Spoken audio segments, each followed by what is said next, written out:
What is up mga kapulutan? For today's video, pinadalhan nga tayo ng Mikoy's Lechon House. Ano kaya yung laman nito? Di ko malaman eh. Ayun, lechon pala. Bagong luto, mainit-init pa. Amoy na amoy hanggang kapitbahay. Kaya ano pang nihintay mo? Pulutan ng ina mo, tirahin mo na. What is up mga kapulutan? For today's video, titikman natin yung pinadala ng Mikoy's Lechon House.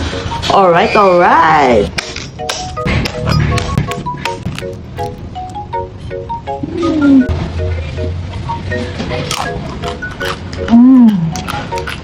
Ang crispy. Sheesh. Solid, sarap nitong pulutan.